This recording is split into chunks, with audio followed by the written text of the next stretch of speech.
کہ جو اچھی عورتیں ہوتی ہیں وہ اپنے کام کو پریورٹائز کرتی ہیں، یعنی اس میں جو پریورٹی ہے وہ دیتی ہیں، اہم کام کون سا ہے کہ اس کو پہلے کرنا ہے۔ اگر ہم اہم کام کو پہلے کرنے کی بجائے بس اپنی ترتیب سے ہی ہر کام کرتے رہیں گے تو ہم کم کام کر پائیں گے۔ چنانچہ ایک ٹیچر تھی، اس نے اپنے شاگردوں کو پرائورٹی کے اوپر ایک اچھی مثال سے بات سمجھائی۔ اس نے ایک بالٹی لی اور اس بالٹی کے اندر اس نے اینٹیں رکھ دی اور بالٹی بھر دی۔ پھر اس نے طلباء سے پوچھا کہ بتائیں اس بالٹی میں کوئی اور چیز آ سکتی ہے؟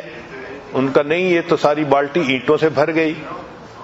اب اس نے چھوٹے چھوٹے کنکر لیے اور جو اینٹوں کے درمیان جگہ تھی اس میں کنکر ڈال دیے۔ اس نے کہا دیکھو آپ تو کہہ رہے تھے کہ جگہ نہیں، اس میں تو اتنی جگہ تھی کہ کنکر بھی آ گئے، اب بتاؤ کوئی جگہ ہے؟ ان کا نہیں، اس میں تو اب کوئی بھی جگہ باقی نہیں۔ اس نے مٹی اور ریت اٹھائی اور ان کنکر کے درمیان جو چھوٹی چھوٹی جگہ تھی اس میں ریت ہی بھر دی اور کہا کہ دیکھو آپ تو کہتے تھے کہ کوئی جگہ نہیں، اس میں اتنی ساری ریت بھی آ گئی اسی بالٹی میں۔ پھر اس نے پوچھا بتاؤ اس میں اور جگہ ہے؟ تو طلباء نے کہا کہ نہیں، اب تو کوئی جگہ نہیں بچی۔ اس نے پانی کا جگ لیا اور اس بالٹی کے اندر ڈالا، چنانچہ اس پورا جگ اس پانی یعنی پورا پانی کا جگ بالٹی کے اندر آ گیا۔ اس نے کہا دیکھو ابھی اس میں اتنی جگہ باقی تھی۔ پھر اس نے کہا کہ اچھا بتاؤ کہ آپ نے کیا سیکھا؟ انہوں نے کہا کہ ہم نے یہ سیکھا کہ آپ اس میں جگہ بناتی ہی چلی گئیں۔ اس نے کہا نہیں، اس میں نے تمہیں یہ بات سکھانی تھی کہ پریورٹی اصل چیز ہوتی ہے۔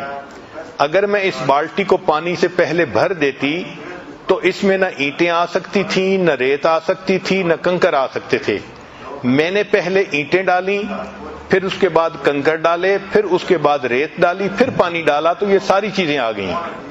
تو ہمارے وقت کی بھی یہی مثال ہے کہ اگر ہم پریورٹی کے بغیر کام کرنے لگیں گے تو کام نہیں کر سکیں گے، اور اگر پرائورٹائز کر لیں گے تو دیکھیں ایک کام کے اندر دوسرے کا وقت نکل آئے گا، دوسرے کے اندر تیسرے کا، اور ہم کئی سارے کاموں کو ایک وقت میں کر سکیں گے۔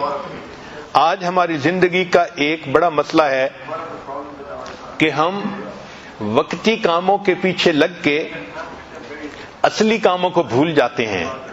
اصلی کاموں کو کہتے ہیں امپورٹنٹ ورک اور وقتی کاموں کو کہتے ہیں ارجنٹ ورک۔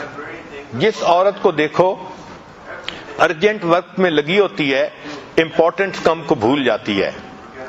چنانچہ ہماری توجہ ساری کی ساری ارجنٹ کاموں پہ ہوتی ہے، اس لیے کہ وہ نظر آتے ہیں، اور جو امپورٹنٹ کام ہوتے ہیں وہ کئی دفعہ فوری نظر نہیں آتے۔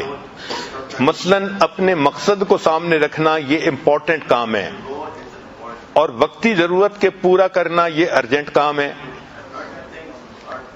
وقتی کاموں میں سے کال اٹینڈ کرنا یا سیل لگی ہوئی ہے وہاں سے کچھ شاپنگ کرنا یہ وقتی کام ہے، اور جو امپورٹنٹ کام ہے وہ ہے بچوں کی تربیت کرنا، خاوند کو خوش رکھنا، گھر کے کاموں کو پورا کرنا، اپنے نفس کا تزکیہ کرنا، یہ امپورٹنٹ کام ہے۔ اب ہوتا کیا ہے کہ ارجنٹ کاموں میں لگ کے عورتوں کو نماز کی بھی فرصت نہیں ملتی، گویا امپورٹنٹ کاموں کو بھول جاتی ہیں۔